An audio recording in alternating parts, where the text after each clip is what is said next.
الحمد لله نحمده ونستعينه ونستغفره ونؤمن به ونتوكل عليه ونعوذ بالله من شرور أنفسنا ومن سيئات أعمالنا من يهده الله فلا مضل له ومن يضلله فلا هادي له ونشهد أن لا إله إلا الله وحده لا شريك له ولا نظير له ولا مشير له ولا معين له ونشهد أن سيدنا وسندنا وحبيبنا ومولانا محمدا عبده ورسوله صلى الله عليه وعلى آله وصحبه أجمعين أما بعد قال الله تبارك وتعالى في القرآن الكريم والفرقان الحميد أعوذ بالله من الشيطان الرجيم بسم الله الرحمن الرحيم محمد رسول الله والذين معه أشداء على الكفار رحماء بينهم وقال النبي صلى الله عليه وسلم لو كان بعدي نبيا لكان عمر أو كما قال عليه الصلاة والسلام صدق الله مولانا العظيم وصدق رسوله النبي الكريم ونحن على ذلك لمن الشاهدين والشاكرين والحمد لله رب العالمين. میرے محترم بزرگوں اور دوستوں،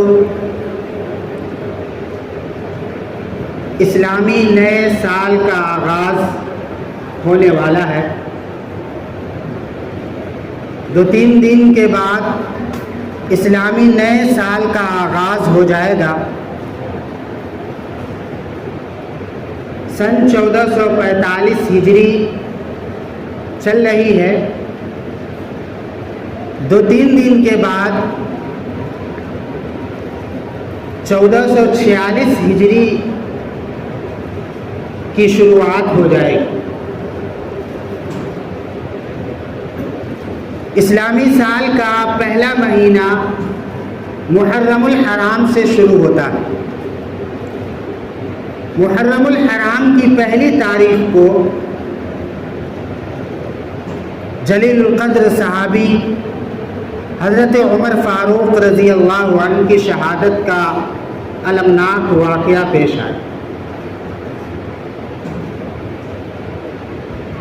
حضرت عمر فاروق رضی اللہ عنہ وہ جلیل القدر صحابی ہیں کہ جن کو اللہ کے نبی صلی اللہ علیہ وسلم نے اللہ سے مانگ کر حاصل کی. جتنے بھی صحابہ ہیں،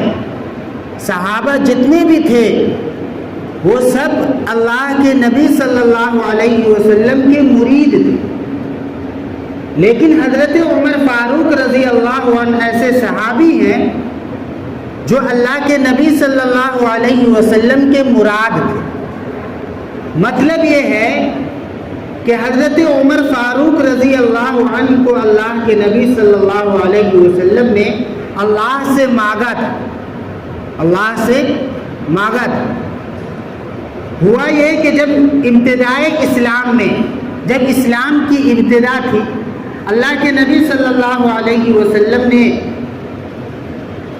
اپنی نبوت کا اعلان کیا اور لوگوں کو توحید کی دعوت دی تو کچھ لوگ ایمان لائے. شروع میں کچھ لوگ ایمان لائے. جو لوگ ایمان لائے ان پر قریش کے جو مشرکین تھے، کفار و مشرکین، ظلم و تشدد کے پہاڑ توڑتے تھے.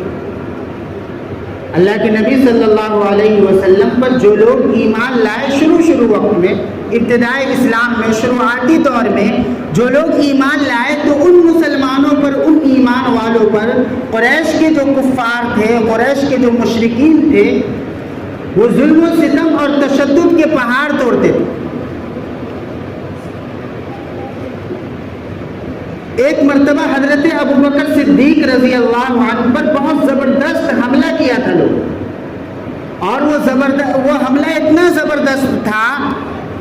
کہ قریب تھا کہ حضرت ابوبکر صدیق رضی اللہ عنہ انتقال فرما جائے. اس واقعے کو جب اللہ کے نبی صلی اللہ علیہ وسلم نے دیکھا اور یہ دیکھا کہ مسلمانوں کو کفار و مشرکین ستا رہے ہیں، ان پر ظلم ڈھا رہے ہیں، تو اللہ تعالیٰ سے دعا کی اللہم اعز الاسلام بعہد عمرین بعمر بن ہشام او عمر بن الخطاب۔ اللہ کے نبی صلی اللہ علیہ وسلم نے اللہ سے دعا کی اللہم اعز الاسلام بعہد عمرین، کہ اللہ اسلام کو عزت عطا فرما دو عمروں میں سے کسی ایک کے ذریعے سے، عمر بن ہشام کے ذریعے سے، او عمر بن الخطاب یا عمر بن خطاب رضی اللہ عنہ کے ذریعے سے۔ یہ عمر بن ہشام ابو جہل کو کہا جاتا تھا، عمر بن ہشام ابو جہل کو کہا جاتا تھا، اور عمر بن خطاب جو ہے حضرت عمر رضی اللہ عنہ کو کہا جاتا تھا۔ چونکہ یہ دونوں آدمی مکے کے اندر بڑے رتبے والے اور بڑے طاقت والے کہلاتے تھے، اس لیے اللہ کے نبی صلی اللہ علیہ وسلم نے اللہ تعالیٰ سے دعا کی، اور یہ دعا کرنی تھی کہ اللہ تعالیٰ نے اس دعا کو قبول کیا، اور حضرت عمر فاروق رضی اللہ عنہ جو ہے وہ ایمان لائے اور ایمان سے مشرف۔ حضرت عمر رضی اللہ عنہ کے ایمان لانے کے بہت سارے وجوہات سیرت نگاروں نے کتابوں کے اندر لکھا ہے کہ حضرت عمر رضی اللہ عنہ نے کس وجہ سے ایمان لائے۔ ایک وجہ یہ بھی لکھی ہے کہ جن کمزور مسلمانوں پر ظلم و ستم کے پہاڑ ڈھائے جاتے تھے، جن کمزور مسلمانوں پر، ایمان والوں پر ظلم و ستم کے پہاڑ ڈھائے جاتے تھے، اور قریش کے کفار و مشرکین ظلم و تشدد اس کے اوپر برپا کرتے تھے، تو ان میں پیش حضرت عمر فاروق رضی اللہ عنہ، حضرت عمر فاروق رضی اللہ عنہ کہتے ہیں کہ میں ان کمزور اور ناتواں مسلمانوں پر جب ظلم کرتا تھا تو دیکھتا تھا کہ ظلم کرتے کرتے اور ان کو مارتے مارتے میں خود تھک جاتا تھا، لیکن وہ کمزور مسلمان جو ہے وہ نہیں تھکتے تھے اور ایمان سے نہیں پھرتے تھے۔ تو ان کمزور مسلمانوں کی ایمان پر استقامت اور ایمان پر جمع جو ہے اس نے مجھے اسلام کی طرف راغب کیا اور اسلام کی طرف مجھے رغبت دلائی۔ میں جب ان کمزور مسلمانوں پر ظلم و ستم کے پہاڑ ڈھاتا تھا تو وہ میں تھک جاتا تھا مارتے مارتے، لیکن وہ نہیں تھکتے تھے۔ آخر اس کلمے کے اندر اور اس اسلام کے اندر اور اس پیغام کے اندر وہ کون سی تاثیر تھی کہ مار کھاتے کھاتے مرنے کے قریب ہو جاتے تھے، لیکن اسلام کے پیغام سے اور ایمان سے کبھی بھی پیچھے نہیں ہٹتے۔ اس چیز نے مجھے اسلام کی طرف راغب کیا۔ اور دوسری وجہ لکھی ہے کہ ایک مرتبہ حضرت عمر فاروق رضی اللہ عنہ ابھی ایمان نہیں لائے تھے، اور رات کو سفر سے اپنے گھر واپس نہیں آئے اور بیت اللہ کے اندر چلے گئے اور بیت اللہ کی غلاف کے پاس آ کر کے لیٹ گئے۔ اللہ کے نبی صلی اللہ علیہ وسلم کا یہ معمول تھا کہ آپ صلی اللہ علیہ وسلم رات کے آخری پہر تہجد کی نماز پڑھنے کے لیے کعبۃ اللہ میں، بیت اللہ میں تشریف لے جاتے اور نماز بھی پڑھتے اور قرآن کریم کی تلاوت بھی کرتے۔ جب قرآن کریم کی آپ تلاوت کرتے تو زیادہ بلند آواز سے بھی نہیں کرتے اور بالکل آہستہ بھی نہیں کرتے، اتنی آواز سے آپ تلاوت کرتے کہ دو چار لوگ جو ہے اس آواز کو سن لیں۔ اللہ کے نبی صلی اللہ علیہ وسلم جب قرآن کریم کی تلاوت کر رہے تھے تو قرآن کریم کی جو تاثیر ہے اور قرآن کریم کی جو فصاحت و بلاغت ہے اور قرآن کریم کے جو برکات ہیں، جو انوار و برکات ہیں، حضرت عمر فاروق رضی اللہ عنہ چونکہ قریش قبیلے قریش سے تھے اور پڑھے لکھے تھے، حضرت عمر رضی اللہ عنہ جاہل نہیں تھے، پڑھے لکھے تھے۔ جب انہوں نے قرآن کریم کی بلاغت کو دیکھا اور قرآن کریم کی فصاحت کو دیکھا اور ان کے مسحور کن لہجے کو دیکھا، اور وہ بھی اللہ کے نبی صلی اللہ علیہ وسلم کی زبان مبارک سے تلاوت ہو رہی ہو، تو وہ تلاوت جو ہے حضرت عمر فاروق رضی اللہ عنہ کے دل پر بہت اثر انداز، اور حضرت عمر فاروق رضی اللہ عنہ کے دل میں یہ بات آئی کہ لگتا ہے کہ یہ شاعر ہے، لگتا ہے کہ یہ شاعر ہے، اللہ کے نبی صلی اللہ علیہ وسلم نے قرآن کریم کی آیت تلاوت کی، وما ہوا بقول شاعر قلیلا ما تؤمنون، کہ یہ شاعر کا کلام نہیں ہے، یہ شاعر کا کلام نہیں ہے۔ حضرت عمر فاروق رضی اللہ عنہ تعجب میں پڑ گئے کہ انہیں کیسے معلوم ہوا کہ میں نے انہیں شاعر خیال کیا، انہیں شاعر سمجھا۔ حضرت عمر فاروق رضی اللہ عنہ تعجب میں پڑ گئے کہ میں تو اپنے دل میں یہ سوچا ہے کہ یہ شاعر کا کلام ہے، ان کو کیسے معلوم پڑ گیا کہ یہ کیا کہتے ہیں کہ میں ان کے بارے میں یہ تصور کر رہا ہوں، یہ سوچ رہا ہوں کہ یہ شاعر کا کلام۔ تو حضرت عمر فاروق رضی اللہ عنہ نے کہا کہ نہیں، یہ شاعر نہیں، یہ جادوگر ہے۔ اللہ کے نبی صلی اللہ علیہ وسلم نے قرآن کریم کی وہ آیت تلاوت کی، وما ہوا بقول کاہن قلیلا ما تذکرون، کہ یہ جادوگر کا کلام نہیں ہے، یہ جادوگر کا کلام نہیں ہے۔ حضرت عمر فاروق رضی اللہ عنہ اور بھی تعجب میں پڑ گئے کہ میں نے ان کے بارے میں تو کوئی تصور کا اظہار نہیں کیا، اپنے خیال کا اظہار ان کے پاس نہیں کیا، اور یہ خود سے یہ ساری باتیں جو ہے وہ کہہ رہے ہیں۔ تو حضرت عمر فاروق رضی اللہ عنہ کے ایمان کی طرف اور اسلام کی طرف رغبت کرنے والی چیزوں میں سے ایک اہم چیز یہ بھی، اور سب سے زیادہ مشہور واقعہ حضرت عمر فاروق رضی اللہ عنہ کے اسلام لانے کا یہ ہے کہ اللہ کے نبی صلی اللہ علیہ وسلم کو قتل کرنے کی سازشیں کر رہے ہیں۔ کفار و مشرکین اللہ کے نبی صلی اللہ علیہ وسلم کو قتل کرنے کی سازش کرتے تھے، اور ایک دار الندوہ، ایک میٹنگ کی جگہ تھی، اس دار الندوہ کے اندر میٹنگ ہوتی تھی کہ اللہ کے نبی صلی اللہ علیہ وسلم کو کیسے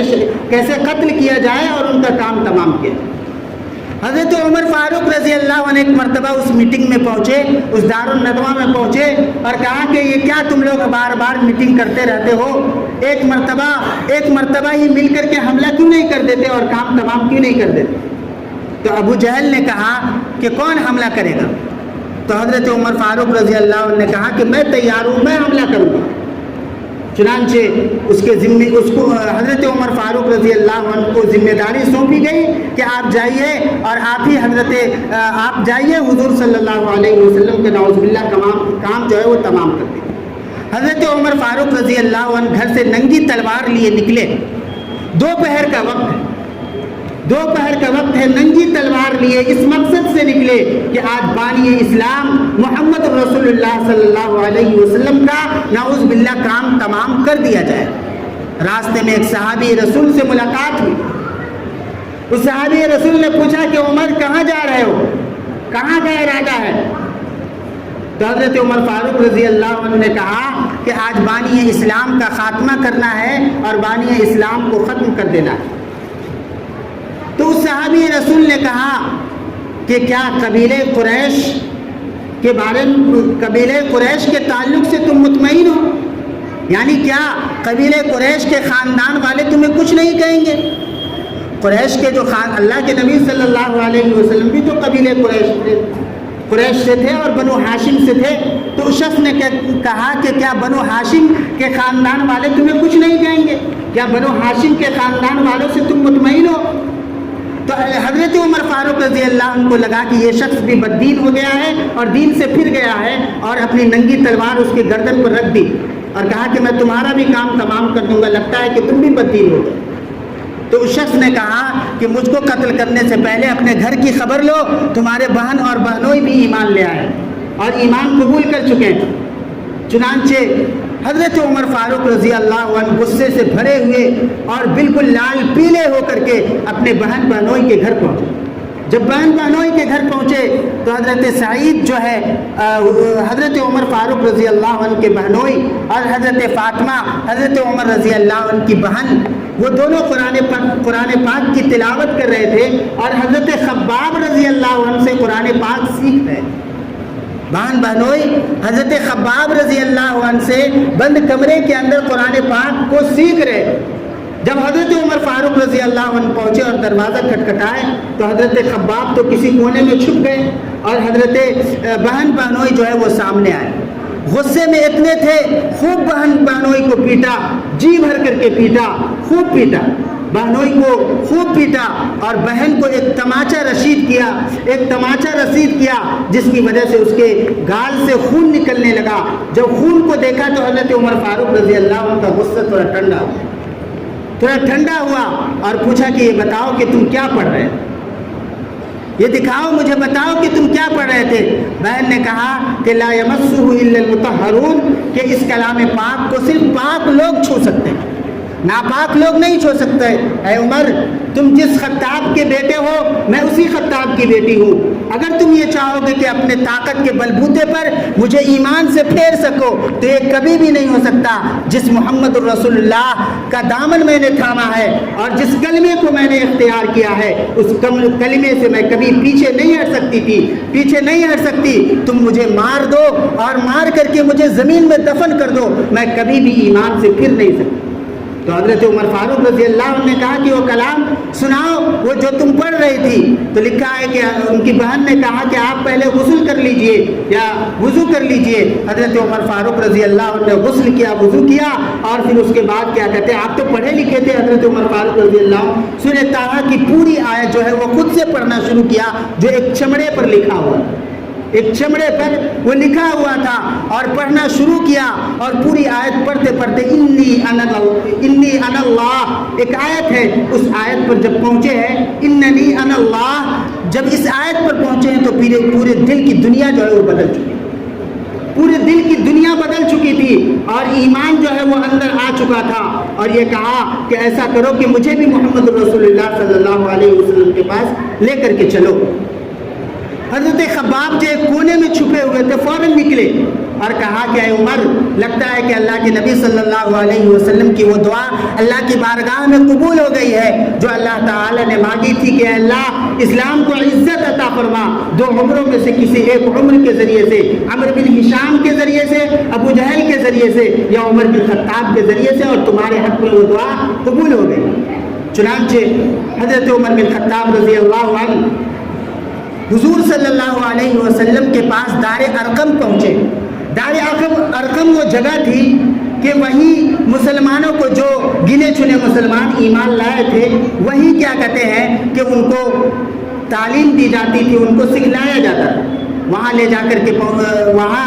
جب حضرت عمر فاروق رضی اللہ عنہ جب وہاں اپنے بہن بہنوئی اور حضرت خباب صحابی رسول کے ساتھ وہاں جب پہنچے تو اندر سے حضور صلی اللہ علیہ وسلم اور ان کے صحابہ نے دیکھا کہ حضرت عمر فاروق ننگی تلوار لے کر کے آ رہے ہیں، اور 3 دن پہلے حضرت حمزہ رضی اللہ عنہ نے، جو اسد اللہ و اسد رسول، اللہ کے شیر کہلاتے ہیں، اللہ کے شیر کہلاتے ہیں، 3 دن پہلے ایمان قبول کیا۔ جب حضرت عمر فاروق رضی اللہ عنہ کو اندر سے حضرت حمزہ نے دیکھا کہ حضرت عمر فاروق رضی اللہ عنہ ننگی تلوار لیے آ رہے ہیں تو صحابہ جو ہے وہ ڈر گئے، سہم گئے تھوڑا۔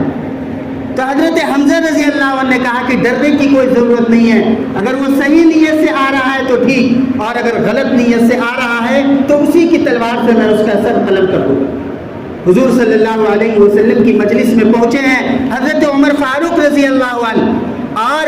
اللہ کے نبی صلی اللہ علیہ وسلم نے حضرت عمر سے فرمایا کہ اے عمر، کیا ابھی بھی یہ وقت نہیں آیا کہ تم اللہ تعالیٰ پر ایمان لے آؤ، تم اللہ تعالیٰ کی وحدانیت کا اقرار کر لو؟ حضرت عمر فاروق رضی اللہ عنہ نے کہا کہ اللہ کے نبی اب وہ وقت آ چکا ہے، اور خود اپنی زبان سے کہا اشہد ان لا الہ الا اللہ واشہد ان محمد رسول اللہ۔ اللہ کے نبی صلی اللہ علیہ وسلم نے نعرے تکبیر بلند کیا، اور تمام صحابہ کرام نے نعرے تکبیر بلند کیا، اس کی گونج جو ہے پورے مکے کے اندر سنائی،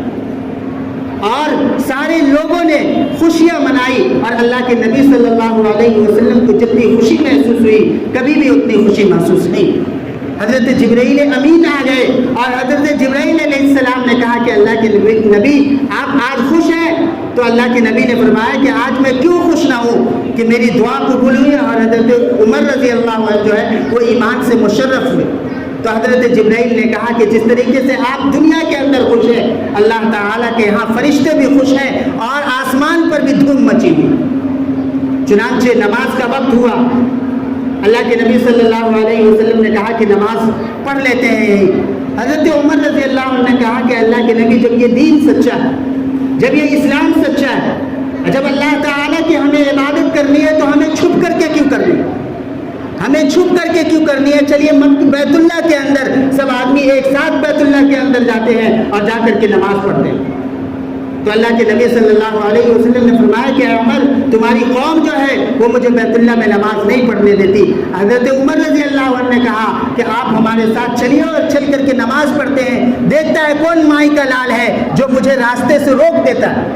چنانچہ دو صف بنائی گئی, ایک صف کے آگے حضرت حمزہ رضی اللہ عنہ اور ایک صف کے آگے حضرت عمر رضی اللہ عنہ, اور بیچ میں اللہ کے نبی صلی اللہ علیہ وسلم اس ترتیب سے بیت اللہ کے اندر پہنچے ہیں. اور حضرت عمر فاروق رضی اللہ عنہ جس کے گھر کے پاس سے گزرتے تھے یہ کہتے تھے کہ کس کو اپنی بیوی کو بیوہ کرانا ہے اور کس کو اپنے بچے کو یتیم کرانا ہے, کون مائی کا لال ہے جو عمر کے سامنے آ کر کے ایک لفظ بول دے میں اس کی گردن جو ہے اڑا دوں گا. اور سب لوگ مل کر کے بیت اللہ میں گئے اور ایک ساتھ نماز ادا کی.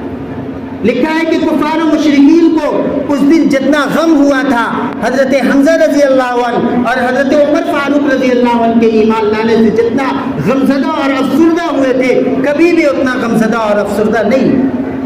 حضرت عمر فاروق رضی اللہ عنہ وہ صحابی رسول 22.5 لاکھ مربع میل پر جنہوں نے حکومت کی, جن کے بارے میں لکھا ہے کہ اگر حضرت عمر فاروق رضی اللہ عنہ 10 سال اور زندہ رہتے تو پوری دنیا کے اندر اسلام کا غلبہ, پوری دنیا